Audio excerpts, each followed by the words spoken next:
Well, hello there, you beautiful people, and welcome back to the magical and mystical And wonderful. I always remember. Why do you have to interrupt me? And wonderful adventures of Gordon. Now let me think. Where did we leave off? I'm doing the thinking noise. Wait a second. Yes.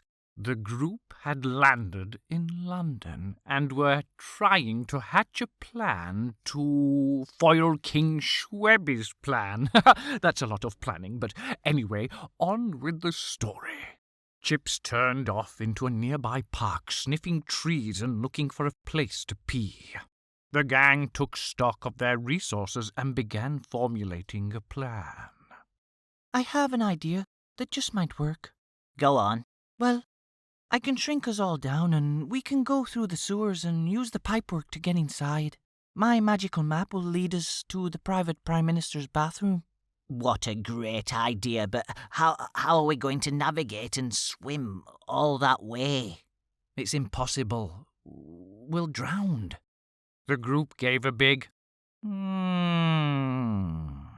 Then Polly said, I've got a plan. We could buy a model boat from that model shop right behind Weether.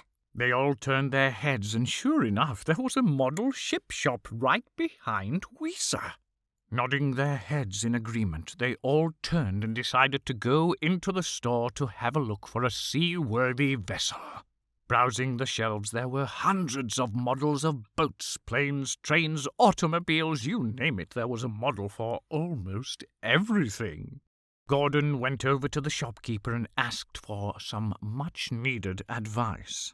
Excuse me, we're in need of a very tough boat that is quite fast, is durable, and can you point us in the right direction, please, sir? Why, sure I can, lad. You follow me and I'll show you me wares. The thin man scurried with childlike energy to the shelves of model boats. Here we have a catamaran, a dinghy, a sailboat, a fishing vessel, a sloop, a tugboat, a yacht, a schooner, a gutter, a bass boat, a ketch, a pontoon, a fishing trawler, a motorboat, a yawl, canoe, barge. We have whatever you want, lad. Have a look. Well, we need something that can travel fast, like a racing boat. Well, why didn't you say? Here you are, lad. The man beckoned Gordon over by frantically waving his hand. He pressed a button on the countertop and down came a beautiful speedboat. It had red and yellow racing stripes down the centre. Now then, this one is one of my own design. It's called the Warrior 3000, only one of its kind, but it comes with a fine price, I'll tell ye. $6,000. The group began frantically rummaging around their pockets and came up with absolutely nothing. Apart from a little bit of pocket lint, Polly found a little bit of lint in her belly button, and if they had wallets, they would have opened the wallets and butterflies would have flown out because they were that skint. There were frowns all around until they heard a coin. A golden coin be flicked from Ella's hand, which landed on the countertop with a thud. The little man was very familiar with the sound of the metal and rushed to the counter and reached into a small cabinet below, producing chemicals to test the gold to make sure it was real. Now then, I don't often do this, but this'll make a great trade, and I'll fuel the boat for you, so it's ready to go. He was more than happy with the gold and gave the boat to the group. I mean, wouldn't you be happy if somebody flicked a gold coin at you? Oh, I know I would be. Once they had completed the transaction, they exited the shop and began to look for a sewer or some entry point. And, of course, curious little Polly pointed to a small grate cover. This would be a perfect place to start. The group gathered around Ella as she produced a small pouch out of her expanso pouch. A pouch out of a pouch. So silly. She then opened the drain and placed the small boat onto the edge and told everyone to get in once they were all downsized. Ella opened the pouch that she had got out of the pouch and reached into the pouch to produce a little bit of dust, to which she threw into the air and said, Minimus. The very moment the powder touched their skin, they all shrank in size. They were miniatures. Oh, miniature Gordy, miniature Weezer, William, Ella, and Polly. They all looked so adorable. Anyway, from miniature perspective, the boat looked huge. They all clambered aboard. Right. Everyone run to the front of the boat and then to the back again. We've got to rock this off of here. So they all frantically ran from the back of the boat to the front again, but it wouldn't budge. After 10 minutes of running like absolute lunatics, they stopped to catch their breath. What they didn't know is that Chips had sensed they needed help, so he strolled over in his lazy-daisy way and plonked his bum on the pavement. Well, that was all they needed. The vibration from plonking himself down shook the ground, and the ship tilted and began its descent into the sewer. The group hung on for dear life, and the boat plunged down into the sewers below. Yuck! To say it stank down here was an understatement. There was poo everywhere. Big poo, small poo, pebble dash, all kinds of poo. Gordon switched the remote control on the boat, and it lit up like a Christmas tree, illuminating their path and all the poo as well. And then he pushed a little stick forward, and they were away. The boat cut through the politically correct... through the poo like a hot knife through butter. Considering they were riding a remote-control model boat, it was quite sturdy, steady and away, and it cut through the sewage like a dream. Ella reached into the pouch and produced the magical map which gave them the route to number 10 Downing Street. Take your next right. Avoid the poo on the left. The sat-nav-style voice directed them as they went. Your destination will be 50 meters on your right. True to the word, there was a pipe on the right in the distance. Gordon held off the throttle on the remote, and the boat glided with ease towards the destination, stopping mere inches away from the pipe. Skills. I think they parked a little too close to the pipe, as a big dollop nearly missed them and the boat. Ugh, disgusting. Someone was obviously using the the toilet above, possibly the Prime Minister. The group decided to wait while there was no more plops and the coast was clear. Ella uttered a spell. Bulbous. Around each member of the group, a bubble formed, a type of force field protecting them from the offending poo and sewage. Without hesitation, Ella dove into the sewage and swam up the pipe. Shrugging their shoulders, the family followed suit and did the same. The bubble protection suits were amazing. They could breathe and see where they were going through all of that poo. Yuck, I hate it. They all swam up the soil pipe and eventually ended up in the toilet bowl of the Prime Minister.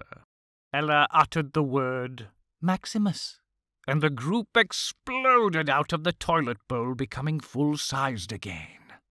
The magic bubbles surrounding them popped, spraying poo all over the walls of the elegant toilet, but at least the group were clean. Ian looked at his watch. It was 12 midnight, so things were quiet, which was to their advantage, so they initiated stealth mode. Ella opened the map to see where they were. It had taken them to the Prime Minister's ensuite toilet, which joined on to his bedroom. Gordon peered through the keyhole into the bedroom and could see Schwebbie in the bed fast asleep with the translator in a chair at the side of him keeping guard. We need a plan. We need a distraction to get the remote for the orb, them projector things, but what? At that precise moment, William got what he had asked for. They heard a horn beeping constantly and thought, how weird. Gordon was still looking through the keyhole and noticed the translator shot up and to the window. Schwebbie rose also and slowly joined him. A blinding light flooded the bedroom and the horn noise became louder and louder. Both Schwebbie and the translator rushed out of the room to presumably investigate the light and the noise. Gordon and the group decided to go into the bedroom and take a look outside. They couldn't believe their eyes, and neither could I. A huge bus was hurtling towards the building, and just before it got to the gate, it smashed into the wall, and out came Grandad. What? How? Well, William certainly did get what he wished for. This was quite a good distraction. And all the Schwebbie townfolks piled out of the bus as well. They marched towards the building and began chanting in Schwebbie speak. Secret Service members swarmed the place, but luckily Grandad had vanished and had got out of the way. Schwebbie appeared with the translator and pushed a button on his remote to which one of the holographic spacecrafts hovered over the townfolk. They all dropped to their knees, pleading with Schwebbie to stop and have mercy. Schwebbie signalled to the Secret Service men who captured the subjects and marched them off. Gord and the gang saw Schwebbie turn and enter the building again. Quick, guys, hide. Gord and Polly went under the bed and Ella shot back into the bathroom. Weezer and William hid in the wardrobe. Schwebbie and the translator, along with the president, entered the bedroom and began to speak.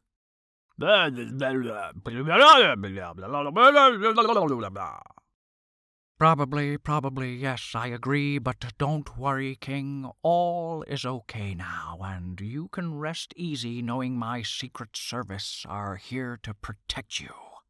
And with that, the president turned on his heels and exited the room, shutting the door softly behind him.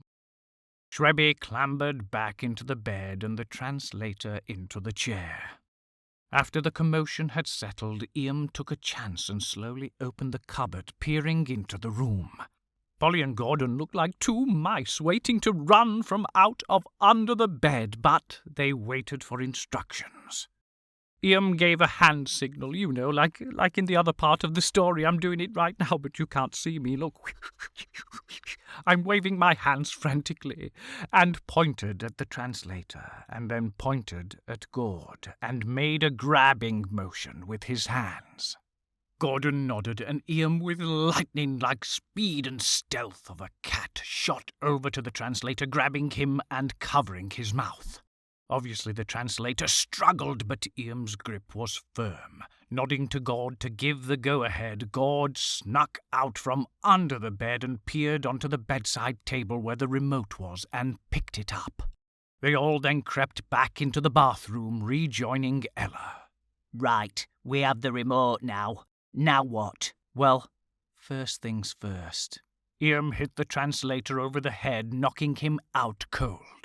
They gathered around the toilet and decided they would all make a fast escape. Ella waved her hand and they were all surrounded by the protective bubble again. She then said, Minimus. They all shrank and took a dive down the toilet and returned to the boat.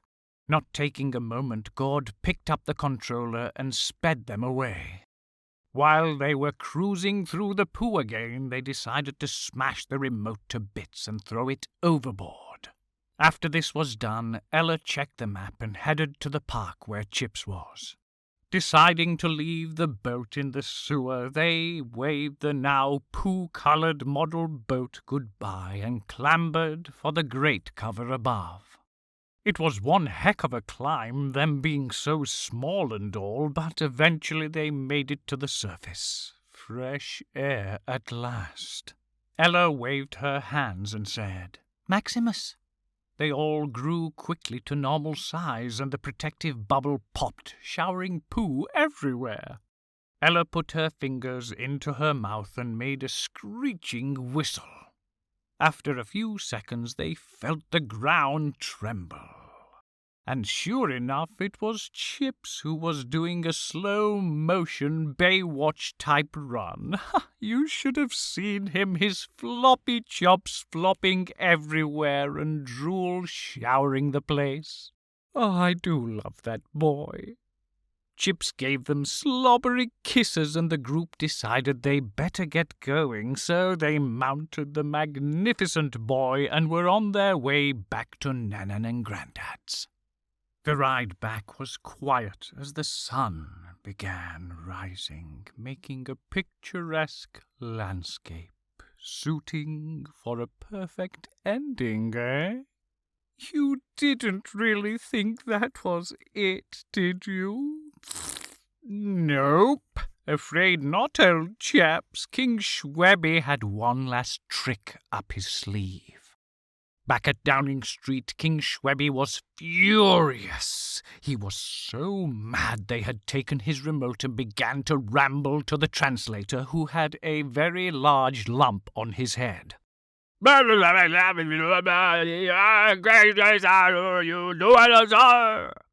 I give my most humble apologies to your highness, but I do have a solution. We put a backup system in place in case of an event like this and added a voice activation function to your orbs, oh great King Schwebbie.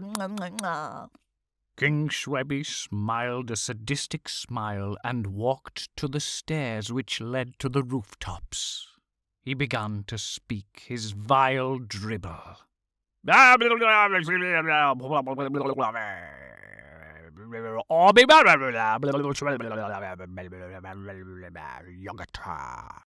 All of a sudden, the ships being projected by the orbs flew towards the king. He was ready and waiting and knew what was to happen next. The orbs turned off the projection of the spacecrafts and began merging into one giant orb. It looked similar to the Death Star from Star Wars. Flying to the rooftops, the now huge spherical orb opened a hole in the side and a bridge shot out to which the king crossed along with his translator henchman. The bridge then withdrew back into the orb and shut tight. It shot off into the sky at lightning-like speed. My favourite word of the series. Meanwhile, back on Chips's back, the gang were quite beat and couldn't wait to get home to get to bed. They were all cream-crackered. The sun had gone down and the night drew in as they finally reached Nannan and Grandad's. The house was barely visible as Chips flew lower, preparing to land. They knew Nannans stood on the front step as they could see the all-too-familiar bright embers emanating from her cigarette as she puffed anxiously, waiting for them to return. The moment they landed, Nannan scurried over and opened her arms for a huge group hug. Come on in, loves. I'll make you all one of Grandad's hot chocolates. They dragged their weary heads through the door and slumped into the kitchen chairs, as they were feeling very accomplished but very tired. Nannan quickly distributed hot chocolates all around the table, which were met by smiling faces and the standard... that's delicious. Now then, I've been a little bit of a busy bee waiting for you while you were all gone. What on earth is Nannan going on about? Ugh. They could only imagine and waited the surprising news. Nannan smiled and disappeared into the living room, leaving the group puzzled for a moment. She shot back into the kitchen and the group were quite surprised, to say the least. Nannan held a huge quilt in her hands. Wow, you've been busy. She threw the quilt over the kitchen table, and it was a good job that the group had quite quick reflexes as they pulled in their hot chocolate before disaster. The quilt settled on the table and looked magnificent. It was so bright and colourful, quite a funky design, but that wasn't the best part. As their eyes scanned every inch of the quilt, they were quickly drawn to the right top corner. Nannan had used the remaining burnt quilt and added on to it, making a new complete quilt. I thought that all those people would need a new home when they come back, so I didn't really want them staying here with me and Grandad and Bert. Oh, thank you so much. Ella was overjoyed, to say the least. Nannan, you never cease to amaze me. Smiles all around, they drank the rest of their hot chocolates, being careful not to spill anything on the quilt. Grandad should be back later with your mum. She went to get him, just in case you were wondering. She hasn't been captured by a psychopath. Nannan had a hilariously infectious laugh. The table, through the infection and pure tiredness, burst into manic laughter. Oh, it was fantastic, a suiting end to our tale. Or is it? Ah, what a fitting end to our tale. Everyone laughing and victorious, nobody prisoner, humanity saved and free. Ah, it does bring a tear to my eye. I mean, I just could listen. I mean, can't you listen to the emotion in my voice? And I do have tears running down my cheeks. Oh, I'm sorry, I tend to get quite worked up and emotional.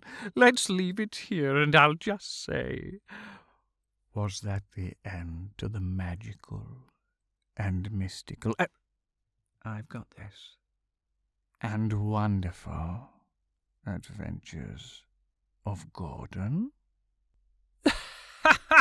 Not on your Nelly! Gordon had many adventures, and this was only the tip of the iceberg. Plus, you know, King Schwebbie was still on the loose. Want more? Motivate me, please. Like, share, subscribe. Comment below what you think, and I can improve my work. But most importantly, please take time to enjoy, as that is what life should be about. It should be enjoyed. Have a fantastic day, everyone.